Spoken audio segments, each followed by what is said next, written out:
네, 여러분 안녕하세요. 임상운동 및 실습 제6주차 마지막 18번째 손에 대해서 설명드리겠습니다. 손이나 그 앞에 설명드렸던 손목 같은 경우는 국시에서 그렇게 많이 다루는 부분은 아닌데요. 그래도 한두 문제씩 꼭 나올 수 있기 때문에 중요한 부분들은 꼭 확인하시고 공부하시고 넘어가시는 게 좋을 것 같습니다.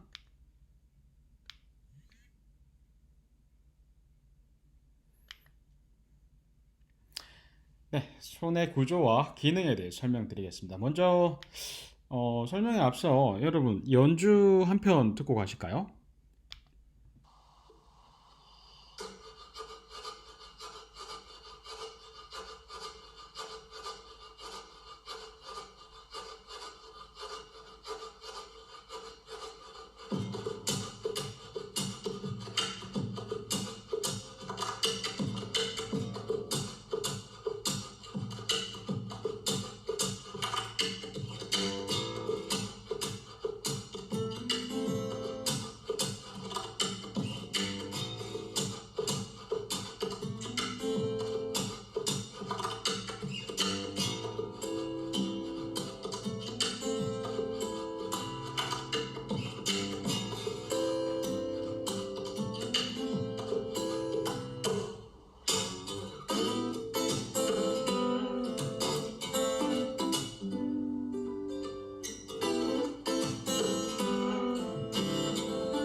네, 이 기타라는 악기는 정말 손에 그렇죠. 손과 손가락의 정밀한 움직임에 의해서 이렇게 연주가 되는 악기인데요.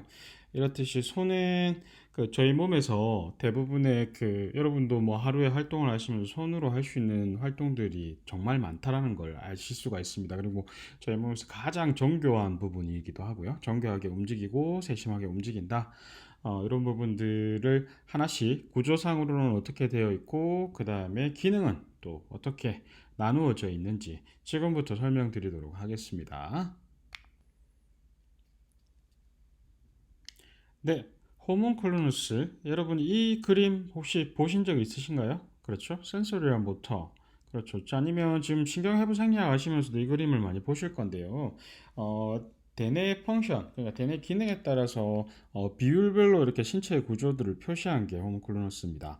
보시면 가장 그렇죠. 정교하고 많은 활동 그리고 대뇌에서 기능을 많이 차지하는 비율이라고 말씀드렸는데 그렇죠. 모터, 특히 모터에서 손의 크기가 엄청 큽니다. 그죠? 대뇌에서 손의 기능을 맡고 있는 파트가 많다라고 하는 그런 표현인데요. 보시면 눈과 유사한 자신의 주변 환경을 인지하고 매우 중요한 감각 기관이 되겠습니다. 핸드. 예를 들면 눈을 감고 그렇죠. 옆에 상대 친구 옆에 지금 대면 수업이 아니니까 그 대면 수업이면 상대 얼굴을 좀 만져보라고 할 건데 눈을 감고 여러분 책상 앞에 있는 뭔가 이렇게 물건들을 만져보십시오. 그렇죠? 손으로 감각적으로 전달되는 정보들이 엄청 많으실 거라고 생각을 합니다. 여기 보시는 것과 같이 1차적인 효과 기관이고요. 손짓, 접촉 또는 기술을 통해 감정을 표현하는 수단이 될 수도 있고 29개의 근육, 그다음에 11개의 뼈, 11개의 관절로 정말 정교하게 되어 있다. 그죠? 대뇌 거칠에서도 큰 영역을 차지합니다. 손의 구조에 대해서 좀씩 살펴보실 텐데요. 그렇죠. 리틀 핑거 사이드라고 해서 요거는 메디알 파트, 그러니까 울나 파트라고 방향은 그렇게 얘기를 하고요. 덤브 사이즈입니다. 덤브 사이즈 같은 경우는 라테럴이라고 하고요. 요건 안쪽으로 이렇게 손등을 보여주기 위해서지만 해부학적 포지션에서는 엄지손가락은 바깥쪽에 있습니다. 그리고 라디알 방향에 있겠죠. 그 다음에는 안테리얼 같은 경우는 파머라고 해서 손바닥 그렇죠 표면이 되겠습니다. 손바닥 방향을 나타내고 요거는 도살이라고 해서 손등 방향을 나타내겠죠. 그리고 요거는 엄지손가락 아랫부분에 이렇게 두툼하게 튀어나와 있는 부분인데 이건 테나라고 합니다. 테나라고 해서 엄지손가락을 맞댄다든지 뭐 이런 여러 가지 근육들이 있겠는데 테나에 대해서는 뒤에서 다시 설명드리도록 하고요. 하이포테나랍니다. 그렇죠. 여기 새끼손가락 쪽에서 엄지손가락에 이렇게 튀어나와 있는 두툼한 부위보다는 좀 작지만 새끼손가락 밑으로 내려가면 약간 두툼한 부위가 있죠. 테나라고도 하고 두덩이라는 그렇죠. 저희가 영어로는 두덩이라고 사용하고 원어로는 테나라고 얘기를 합니다.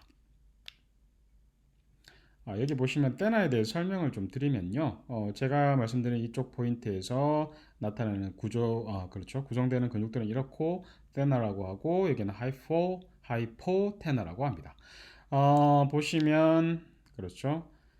테나의 구성 요소들은 어덕터 폴리시스부터 시작해서 오퍼넌스 폴리시스까지 이렇게 해서 구성이 되어 있고요.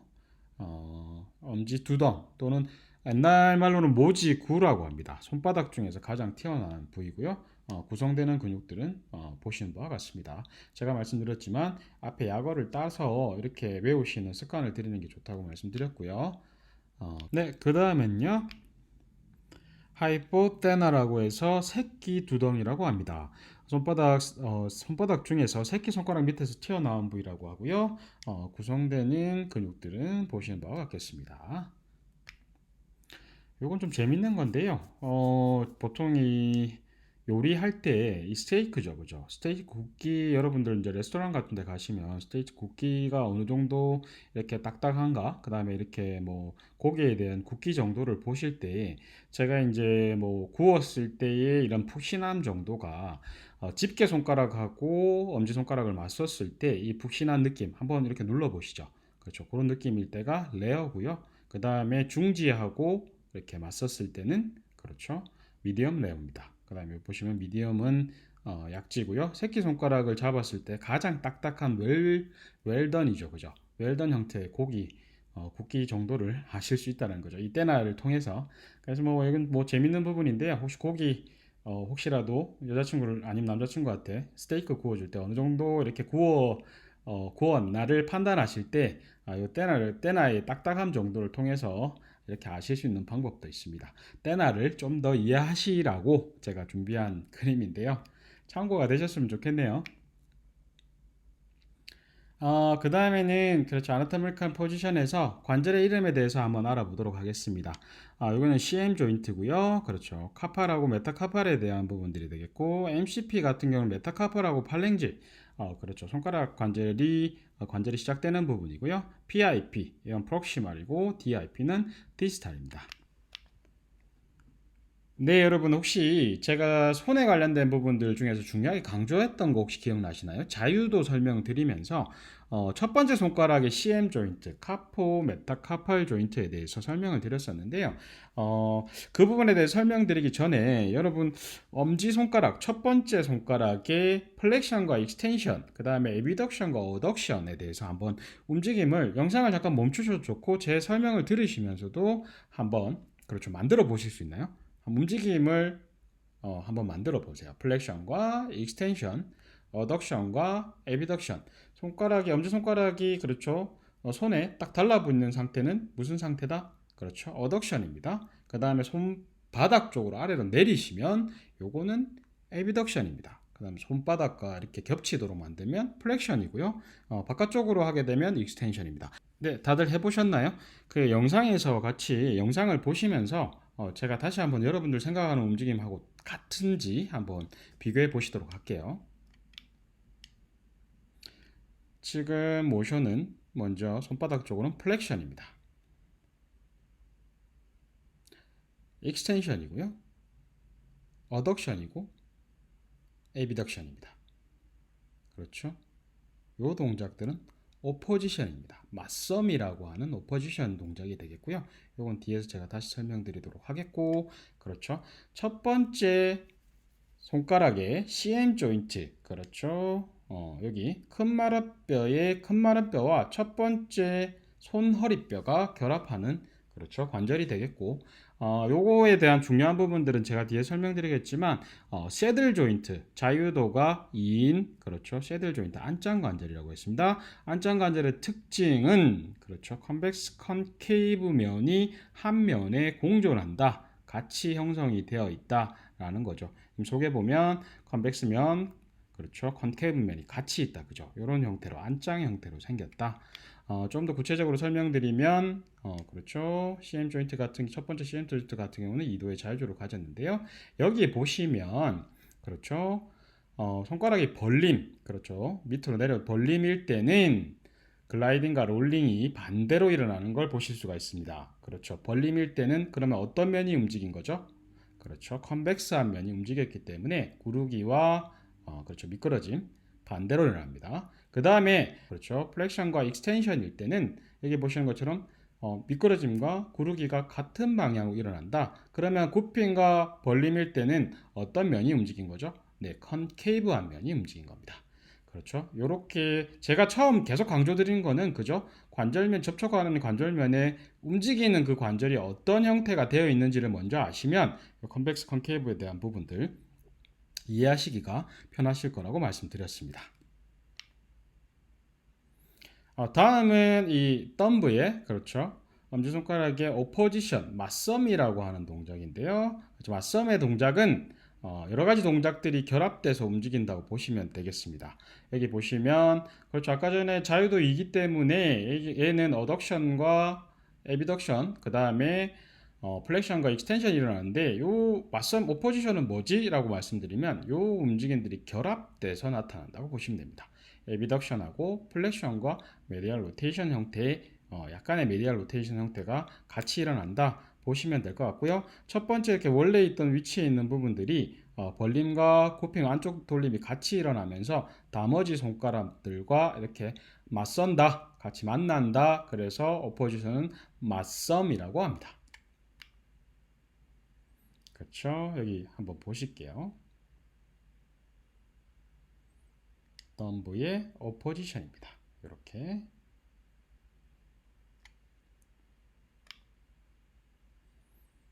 다음에는 첫 번째 손가락을 보셨고요. 두 번째, 네 번째 손가락 같은 경우는 보통 그렇죠. 경착 관절 형태로 다 이루어져 있고요. 경착 관절 같은 경우는 여기서는 플렉션과 익스텐션만 일어난다고 보시면 될 것 같아요. 그렇죠. 여기서가 네 번째, 다섯 번째 손목, 손, 허리 관절, CM 조인트가 더 많은 가동성을 가지고 있다. 이 말은 무슨 말이냐면 여러분들 주먹을 한번 쥐어 보시면 이렇게 주먹을 꽉 쥘수록 네 번째, 다섯 번째 손가락의 위치가 더 크게 변한다는 걸 보실 수가 있습니다. 요건 이제 요 말인즉슨 더 많은 가동성을 가지고 있다라고 보시면 될 것 같아요. 나머지 같은 경우는 이제 PIP와 DIP에 대해서 설명을 드릴 건데요. 여기 보시면 PIP, DIP 같은 경우는 1도의 자유도를 가지는 힌지 조인트다. 그렇죠? 여기 보시면 플렉션과 익스텐션만 일어나고요. 여기 같은 경우는 MCP입니다. MCP 같은 경우는 메타카파라고요. 그러니까 요 손허리뼈하고 그 다음에 그렇죠. 손가락 뼈 관절하는 면이 되겠는데 요거는 MCP입니다. 그렇죠. 요거는 타원 관절입니다. 2도의 자유도를 가지고 있다. 그래서 여기 같은 경우는 플렉션과 익스텐션, 그 다음에 어덕션과 에비덕션이 같이 일어난다 보시면 될 것 같고요. 지금 관절면 헷갈리시면 안 됩니다. 그죠? 뭐뭐 했죠? CM 조인트하고 그 다음에 MCP와 DIP, PIP 이렇게 관절에 대해 설명을 드렸는데요. CM 조인트 같은 경우는 앞에 보시면 첫 번째 그렇죠. CM 조인트의 좀 역할이 중요하다. 두 번째는 이렇게 몸에서 디스탈 파트로 가면서 관절면들을 형성하고 있는 이름들이 좀 다르고 그 다음에 관절이 형성하는 있는 부분들에 있어서 자유도, 그 다음에 관절면 모양 자체가 틀리다. 이 부분들 꼭 기억하셨으면 좋겠습니다. 나머지는 손의 아치인데요. 손바닥이 형성하고 있는 아치에 대해서 설명을 드리면 가로와 그렇죠. 수직축 형태의 아치 두 개가 있는데요. 두 개의 가로활과 한 개의 세로활이 형성되어 있습니다. 이 부분도 좀 중요한 것 같은 경우가 다양한 형태와 크기의 물건을 안전하게 잡고 조작하게 함. 뭐 예를 들자면 저희 핸들을 잡고 운전을 할 때도 이런 아치가 필요할 거고요. 그 다음에는 그렇죠. 야구공을 잡고 던진다거나 물을 마실 때 그렇죠. 이 손 안으로 이렇게 잡을 수 있는 것도 이 아치의 기능에 의해서 손에 잡을 수 있는 부분들이 있습니다. 요거 이렇게 세 개의 활들은 역학적으로 서로 연결되어 있고요. 그렇죠. 요런 형태의 질병을 통해서 활의 붕괴를 가져왔을 때는 뭔가 이렇게 손에 그립을 잡거나 질 수 없는 상태가 되겠습니다. 그렇죠. 여기 보시면 요 중간에 있는 쐐기돌 형태는 카피테이트가 될 것 같고요. 이런 형태로 세로활과 그렇죠. 그렇죠. 먼쪽 가로활과 몸쪽 가로활 이 두 개 가지고 해서 두 개의 가로활과 한 개의 세로활이 형성되어 있겠습니다. 그래서 몸쪽 가로활에서 쐐기돌 여기 보시면 제일 위쪽에 형성되고 있는 아치에서 가장 위쪽에 형성되고 있는 것을 키스톤 쐐기돌이라고 하는데 이 쐐기돌은 알머리뼈 카피테이트가 되겠습니다. 요거는 이제 손에 구축이 일어난 분들 같은 경우 아치를 만들어주는 운동을 시키고 있는데요. 그렇죠? 한 가지 더 운동을 보실까요? 요거는 이완이 된 상태에 있는 부분들을 만들어 준 거고요. 요 부분은 너무 구축이 생겼기 때문에 그렇죠. 신장을 시켜주면서 아치를 만들어 주려고 하는 형태의 지금 치료사의 운동 방법이 되겠습니다. 요거는 이제 펑셔널한 포지션인데요. 요거 같은 경우는 외상성 뇌손상이라든지 뇌졸중, 제가 말씀드렸지만 리스트 드롭이 되면서 손목 모양 자체도 리스트 드롭되고 손가락 같은 경우도 이렇게 힘을 쓸 수가 없는 상태가 되는데 근데 이분들 같은 경우는 그렇죠. 헤미프레지아라든지 한쪽 면에 마비가 왔을 때 이 한쪽 손을 이용해서 뭔가를 짚거나 하는 행동들이 필요할 때가 있습니다. 그때 이런 보조기를 사용을 하는데 이 보조기 자체의 기능을 어떻게 만들어 줄 수가 있느냐 그렇죠. 기능적 부목을 어떻게 쓸 것이냐 여기 보시면 뒤에서 설명 또 드릴 부분들이 있는데 기능적 위치는 손바닥을 개방해 오므린 위치를 제공을 해서 손가락 굽힌근들의 적절한 길이를 유지시킨다. 요건 조금 지금 이해하시긴 좀 어려우신 부분이 있는데 뒤에서 좀 설명드리겠습니다. 이때는 기능적 위치는 리스트는 20도에서 35도 익스텐션 그렇죠. 아까 말한 것처럼 제가 앞 수업할 때 제가 그 테이핑 수업한 것처럼 그때처럼 익스텐션 형태의 움직임을 만들어주기 위해서 이렇게 고정을 시키고요. 그렇죠. 이게 슬라이트하게 울라 쪽으로 데비에이션. 아까 전에 혹시 기억하시면 그렇죠. 5도 정도의 울라 쪽으로 데비에이션 시켰을 때 지기 힘이 가장 강하다 부분이 있었죠. 그래서 요 동작들을 이 부목을 통해서 만들어 주는 거죠. 그죠? MCP 조인트 같은 경우는 45도 정도 플렉션을 시키고요. 나머지 덤브 같은 경우는 45도 정도 에비덕션을 시켜주는 이런 위치를 통해서 손목의 기능적 위치를 만들어 준다. 이런 부분들 머릿속에 좀 넣어 두시고 가시면 될 것 같고요.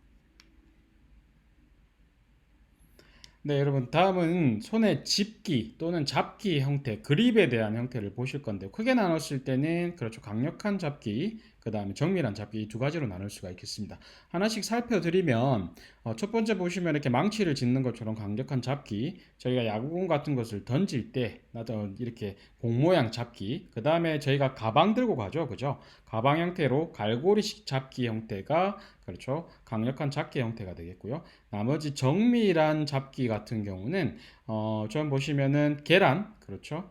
부드럽게 정밀하게 잡아야죠. 너무 강하게 잡으면 계란 깨진다 그죠? 아니면 반지 같은 걸 이렇게 볼 때 저희가 잡을 때 왼쪽 가래의 오목함을 변형한 정밀한 잡기 이런 형태 크기에 따라 다 다르겠죠. 그 다음에는 핀셋이라든지 이렇게 바늘을 잡을 때 손끝으로 정밀한 잡기 그 다음에 손가락 속질로 정밀한 집기 여기도 손끝으로 정밀한 집기가 되겠습니다. 이런 형태로 정밀한 형태로 잡는 형태 이렇게 크게 두 가지가 구분이 된다라고 보시면 될 것 같습니다. 이번에 집기에 대해서 이분 같은 경우는 집기 기능이 좀 떨어진 손에 대한 부분이 떨어지거나 평가를 할 때 이분이 치료사신데요. 어떤 형태로 평가를 하는지 여러분들 보통 신경계 가시거나 아마 실습을 가셨다면 좀 이해하시기 편할 텐데 이 손의 이런 팁에 대한 기능 그 다음에 이렇게 그립을 잡는 형태에 따라서 얼마만큼 이분이 기능적으로 회복이 되어 있거나 아니면 기능적으로 떨어져 있거나를 판단할 수 있는 평가가 되겠습니다. 치료사께서 지금 환자분께, 그렇죠, 고객분께 하나씩 하나씩 지금 움직임을 만들고 그 다음에 설명을 하고 있죠, 그죠?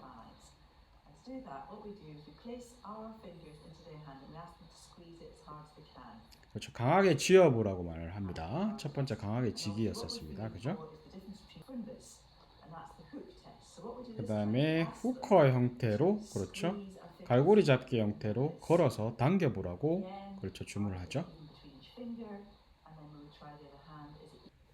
그렇죠. 이런 식으로 얼마나 손가락에 힘이 들어가 있는지에 대해서 치료사가 평가를 하고 계십니다. 하나만 더 볼까요?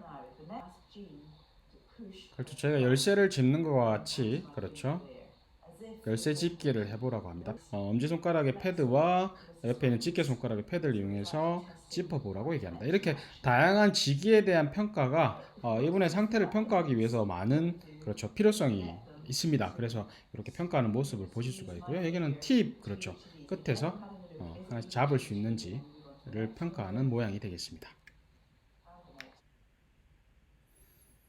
다음은 핸드에서 근육을 보시겠는데요. 여기 보시면은 플렉션, 그렇죠, 손가락의 플렉션 근육들에 대해서 설명이 되어 있고, 룸브리칼머스과 엔테로세이, 그렇죠, 내재근들을 가지고 있습니다. 요거는 손바닥의 바닥 쪽에는, 그렇죠, 손바닥 바닥 쪽에는 대부분의 근육들은 손가락 굽힌근이 형성이 되어 있습니다. 기시정지가 되어 있죠, 그죠? 이거는 익스텐서 머슬들입니다. 그렇죠. 바깥쪽에 있는 바깥쪽, 그렇죠, 여기 보시면 바깥쪽 에피콘다일 쪽에서 기시를 해서 정지면들은 손등 쪽으로 이루어지는 익스텐서 머슬들이, 그렇죠, 보통 이런 형태로 익스텐서 머슬들이 배치가 되어 있습니다. 그 다음에 인스트링지 머슬이죠, 그죠? 손의 내재근들입니다. 아까 조금 설명드렸으니까 제가 간단하게 설명드리고 넘어간 떼나 머슬들하고 하이포떼나 머슬들. 그 다음에 저희 이제 치료사들한테 좀 필요한 머슬 중에 하나인데요, 룸브리칼 머슬하고 인트로세우스. 그 다음에 내재근들이 이렇게 손바닥 면에서 형성이 되어 있죠.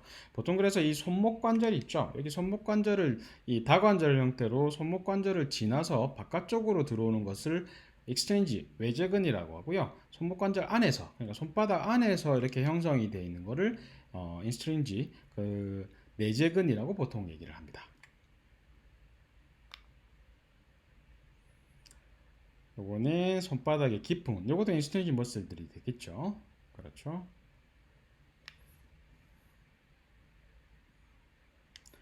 예, 다음은 손에서 오포지션이라는 동작을 만드는 근육들인데요. 이 오포지션은 앞에서 맞선 동작은 설명을 드렸기 때문에 아까 요것만 좀 하나 더 보시고 넘어가시죠. 오포지션은 어떤 동작들이 결합되어야 된다, 혹시 기억나시나요? 그렇죠. 엄지손가락의 벌림근들하고 그다음 손가락의 굽힘근들이, 그렇죠, 움직임들이 결합돼야 되고, 이렇게 맞섬근들도 있습니다. 맞섬근들이, 이런 움직임들이 결합돼서, 이 근육들의 움직임들이 결합돼서 맞섬이라고 하는 오포지션 동작이 만들어지겠습니다. 그렇죠. 이 덤브에 의해서 나타날 수 있는, 그렇죠, 동작들은, 그렇죠, 이 어덕터 머슬들, 덤버에서 모음 동작들은 가위질을 할 때 기능적으로 사용이 가능하고요. 요거는 이제 저희가 여러분들 지금을 설명드리면 이해하실지는 모르겠지만, PNF라든지 저희가 이제 치료사들이 환자의 몸을, 그렇죠, 잡거나 지기를 하거나 이렇게 터치를 할 때 이 룸브리칼 머슬의 기능이 아주 중요합니다. 그렇죠. MCP의 플렉션과 DIP와 PIP 익스텐션이 같이 이렇게 이루어질 수 있는, 이 동작이 같이 나타날 수 있는 부분들을 만드는 근육이 룸브리칼인데요. 이 룸브리칼 그립은, 이 룸브리칼 그립이 이러한 형태의 움직임을 만든다. 그러니까 MCP는 플렉션, 그렇죠. 여기 보시면 MCP는 플렉션, 나머지 PIP와 DIP를 익스텐션 시킨다. 요 동작 꼭 기억하십시오. 그렇죠. 요게 룸브리칼 그림인데요. 요 사이에 환자 고객의, 그렇죠, 손이나 아니면 발, 이런 형태로 가볍게 쥐기 형태에서 움직임을 만드는 형태에서 룸브리칼 그립, 요 그림이 국시에서도 많이 나오거든요. 이런 형태의 동작을 룸브리칼 그립이 만든다 정도만 알고 넘어가시도록 하겠습니다. 네, 여러분, 다음에는 뼈 사이근에 대해서 알아보실 텐데요. 어덕션과 에비덕션을 만드는 근육이 되겠습니다. 네, 먼저 어덕션을 만드는 바머 엔테로세이를 보시면요. 중간 손가락에는 붙어 있지 않다는 거를 확인하실 수 있으실 것 같고요. 그 기시정지 파트에서 첫 번째 손가락, 두 번째 손가락, 그 다음에 네 번째, 다섯 번째 손가락에다가 기시정지해서 손가락을 모으는 역할을 하고 있습니다. 예, 다음은 에비덕션을 만드는 등쪽뼈 사이근에 대해서 보시도록 할게요. 등쪽뼈 사이근하고 보시면 새끼 벌린근이 같이 작용을 해서 손가락을 벌리는 작용을 하고 있습니다. 여기는 그 아까 보셨던 그렇죠 바닥 쪽 뼈 사이근하고 다르게 중지 손가락에 두 개의 근육들이 부착되어 있습니다. 그래서 실질적으로는 중지 손가락은 바깥쪽으로 그리고 안쪽으로 이렇게 안쪽 바깥쪽으로 이렇게 움직여 보시면 움직이는 것을 느끼실 겁니다. 그래서 이런 형태로 부착되어 있고 그래서 어덕션 시키는 건 palmar interossei 그 다음에 abduction 시키는 건 dorsal interossei하고 abductor digiti minimi 그러니까 새끼 손가락 벌린근 그리고 그렇죠 등쪽 뼈 사이근이 있다라고 보시면 될 것 같습니다. 그 다음에는 스넘프 박스라고 손에서 특징적으로 여러분들이 좀 알고 가셔야 되는 구조물들이 있는데요. 스넘프 박스라고 1학년 때 해부학 하시면서 이렇게 보셨던 기억이 있을 겁니다. 영상에서 약간 좀, 뭐 솔직히 말하면 제 영상 자체를 요즘에는 외국, 미국 아니더라도 이렇게 남미라든지 좀 멀리서 많이 찾아와요. 그래서 영상 찾기가 쉽지가 않아가지고 영상에 좀 발음이 좀 구리더라도 잠깐 보시고 제가 설명드리도록 할게요.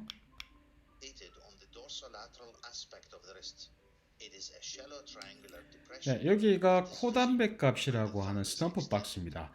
손에 이렇게 여러분 똑같이 손 모양 만들어 보실래요? 움푹 들어간 거 보시나요?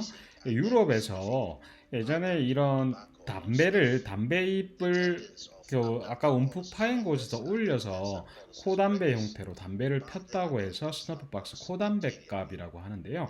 요거는 뭐 구조물들의 여러 가지 구조물들의 복합체지만 여기가 좀 중요한 부분들을 차지하고 있습니다.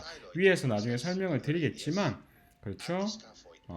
라디알의 스틸로이드 프로세스 하고요. 스캐포이드하고 트레페지움 그 다음에 메타카팔 베이스 그 다음에는 그렇죠. 여기를 스톱박스라고 하는데 여기에는 라디알 아테리가 지나갑니다. 그렇죠. 이거에 대해서 제가 다시 한번 설명을 드리면요. 보실게요. 여기 보시면 구성하는 요소들은 바깥쪽 엄지손가락 쪽은요. 에비덕트 폴리시스 롱구스 그 다음에 익스텐서 폴리시스 브레비스가 이렇게 형성이 되어 있고요. 그 다음에 울라 쪽 안쪽에는 익스텐서 폴리시스 롱구스 이렇게 해서 근육이 수축했을 때 요 사이에 움푹 들어간 공간을 만들었다. 그죠? 그래서 여기에 구성하고 있는 뼈는 디스탈 본 같은 경우는 스케포이드하고 트레페지움 그렇죠? 여기 보시면 나와 있고 그 다음에 프록시말 파트 같은 경우는 라디우스가 여기는 구성하고 있습니다. 이런 형태로 이 구조물들 근육 총 3개 그렇죠? 요거 근육을 묻는 문제들도 가끔 나오고요. 그리고 뼈 그렇죠? 이렇게 뼈 총 3개가 구성을 하고 있는데 이런 구조물들의 문제가 뭐냐면 네, 이 스캐포이드는 제가 말씀드렸듯이 이렇게 골절이 가장 많이 나타나는 부위라고 말씀드린 적이 있죠. 기억나세요? 그렇죠? 그래서 이 스캐포이드 같은 경우는 이 골절이 나타났을 때 손을 짚거나 이런 부분이 나타났을 때는 이 그 스탬프 박스를 이루는 이 모든 구조물들을 사용할 수 없는 상황이 됩니다. 그리고 이 사이에는 라디알 아테리가 지나가고요. 그 다음에 라디알 러브가 같이 지나가고 있기 때문에 이 스캐포이드에 대한 골절이라든지 이 주변에 있는 문제들이 복합적으로 나타날 수 있기 때문에 이 스탬프 박스라는 이 구조물을 이루고 있는 부분에 대해서 여러분들이 좀 숙지하셔야 될 필요성이 좀 있습니다. 네, 여러분 그래서 이 스너프 박스에 대해서 설명을 드렸는데요. 여러분 이 스너프 박스를 이루고 있는 이 그렇죠 근육 에비덕터 폴리시스 롱구스 그 다음에 익스텐서 폴리시스 브레비스 요거는 라디알 쪽 파트를 이루고요. 여기 그림 한 번 더 참고하시고 그 다음에 울라 파트 그러니까 안쪽에는 익스텐서 폴리시스 롱구스 그렇죠? 요 지금 근육의 힘줄들이 구성되어 있고 그 다음에 이 이루는 뼈들은 스케포이드와 트레페지움 그 다음에 프록시멀 파트는 라디우스가 형성한다. 이 스너프 박스 구조물에 대해서 조금 관심을 가지고 암기를 해보시면 될 것 같아요. 네, 여러분 마지막 내용이고요. 손에서 다루어져야 될 부분이 있기 때문에 조금 어렵더라도 제가 설명을 하나 드리고 넘어가야 될 부분이 있어서 준비를 했고요. 이 부분은 지금 실질적으로는 힘줄 고정 작용이라는 걸 이해하시기 위해서 테노데시스라는 부분들을 이해하시기 위해서 제가 미리 사전에 설명을 두 가지를 더 추가로 드리는 부분인데요. 처음에 능동불충분이라는 부분이 있습니다. 능동불충분은 뭐냐면요. 요거 다관절 근육이 완전한 가동 범위로 충분히 짧아질 수 없는 것. 첫 번째, 제가 설명드린 말은 어렵습니다. 그렇죠? 이걸로 이해가 안 되시면 일단 두 번째, 근육이 완전히 단축되어 있을 시에 근육의 장력은 감소. 더 어려워요? 오케이. 자, 다음엔 작용근이 너무 짧아짐. 뭐 주동근이 너무 짧아짐. 자, 요건 좀 쉽다, 그죠? 첫 번째에서 첫 번째에서 여러분들 딱 텐트를 잡고 넘어가셔야 되는 분이 다관절 근육이 완전한 가동 범위로 충분히 짧아질 수 없는 것. 이 말은 다관절 근육, 여러분 투 조인트 머슬 잘 기억하시죠? 그렇죠? 저희가 이제 손가락을 굽힐 때도, 손목을 굽힐 때도 첫 번째는 손목 굽힘근하고 저번에 제가 손목 관절 설명드릴 때도 첫 번째, 프라이머리로 첫 번째로 수축하는 건 손목 굽힘근이고요. 세컨더리로 해서 손가락 굽힘근들도 손목 굽힘 작용을 할 수 있다라고 말씀드렸습니다. 그죠? 두 개의 관절을 지나가기 때문에 그래서 여기 첫 번째 예를 들었던 부분에 여러분 한번 따라 한번 해보세요. 손목과 그냥 손목을 중립에 두시고 중간에 중립 말은 이해하시죠? 중간에 두시고 손가락을 한번 굽혀 보십시오. 그렇죠? 주먹이 쥐어지죠? 그렇죠? 근데 먼저 손목 관절을 굽혀 보시죠. 손목 관절을 밑에 그림처럼 그죠? 손목 관절을 굽혀 보세요. 굽힌 상태에서 손가락을 아까 중립 상태에 손목을 중립 상태에 놔둔 것처럼 손가락 한번 굽혀 보십시오. 이거 손가락 주먹 쥐시는 분 있나요? 있으시면 저한테 연락 주시든지 병원 갑시다. 그렇죠? 이렇게 손목 관절이 완전 굽혀져 있을 때는 주동근이 짧아져 있기 때문에 손가락 관절이 굽힐 수가 없다. 이걸 능동불충분이라고 합니다. 예를 들자 한 가지 더 해보실게요. 어깨 관절을 아나토미컬 포지션에서 그냥 중립 상태, 그냥 여러분 옆에 뭐 벌림 상태로 놔두신 상태에서 발굽 관절을 한번 펴보세요. 편하게 그냥 아무 느낌 없이 펴지죠. 근데 어깨 관절을 그렇죠. 일단 첫 번째는 팔꿈치를 굽힌 상태에서 어깨 관절을 펴해 보십시오. 완전 펴 상태에서 그렇죠. 팔꿈치를 펴 보세요. 요 역시 트라이셉스 자체가 어깨 관절을 완전 펴 상태에서는 벌써 짧아져 있죠. 그 상태에서 팔꿈치를 펴기 위해서 펴하게 되면 주동근이 너무 짧아지기 때문에 펴기가 힘들다, 펴지지 않는다. 요거를 능동불충분이라고 하고요. 그럼 제 인체에서 수동불충분은요. 다관절 근육, 아까 설명드린 것처럼 투조인트 머슬이다. 그죠? 다관절 근육이 완전한 가동 범위에 걸쳐 충분히 길어질 수 없는 것입니다. 뭐 요건 뒤에서 좀 설명드리겠지만 두 번째, 근육이 너무 길어질 때 발생하고요. 요거는 아까 반대로 능동불충분은 주동근이 너무 짧아진다고 했지만 얘는 대안근이, 기랑근이 너무 길어집니다. 여러분, 위에 보시면 예로 설명을 들면 손가락 관절 굽힘근은 손목 관절 완전 펴시 충분히 길어질 수가 없다. 그 말은 길어지지 않기 위해서 손가락 관절 굽힘근은 그렇죠? 장력이 발생하겠다. 그죠? 굽히려고 하는 손가락 관절을 굽히려고 하는 장력이 발생하겠다. 그죠? 자, 여기서 힘줄 고정 작용 테노데시스라는 것이 나오게 됩니다. 아까 위에서 설명드린 것처럼 손목 관절 펴과 손가락 관절 굽힘이 작용을 하는 건데요. 여기에서처럼 손목 관절이 완전 되려고 하면 손가락 관절들은 더 늘어나지 않기 위해서 약간의 굽힘 힘이 발생한다는 거죠. 이게 고정작용이라는 겁니다. 테노데시스. 자, 이게 왜 저희한테 필요하느냐? 여기 보시면 C7 수준 이하의 척수 완전 손상 환자의 잡기에 사용한다고 나와 있는데요. C7 환자 같은 경우는 손가락을 굽힐 수가 없습니다. 말 그대로 뭔가를 그립을 잡을 수가 없다는 거죠. 이 사람들한테 잡기 힘을 줄 수 있는 그 포지션 자체가 힘줄 고정작용 테노데시스라고 얘기를 합니다. 네, 그러면 여러분, 이 테노데시스가 적용되는 실제 사례를 제가 영상을 통해서 여러분들께 보여드리도록 하겠습니다. Hello friends, I just wanted to do a tenodesis video. 네, 테노데시스에 대해서 실제 아까 앞에 설명드렸던 그런 손상을 가진 그 환자분께서 직접 설명을 드리고 있는 부분이고요. 그렇죠. 손가락에 기능이 없다, 손가락을 사용할 수 없다라고 말씀을 하고요. 그렇죠. 리스트 드랍이 된 모습을 보여주실 겁니다. 그렇죠. 손목의 리스트가 아래쪽으로 드랍이 돼 있죠. 근데 이 지금 무거운 와인잔을 들 수 있다라고 설명을 합니다. 그렇죠. 근데 실제로 손목 테노데시스를 사용하지 않고 물건을 들 수 없다라는 말씀을 하시고요.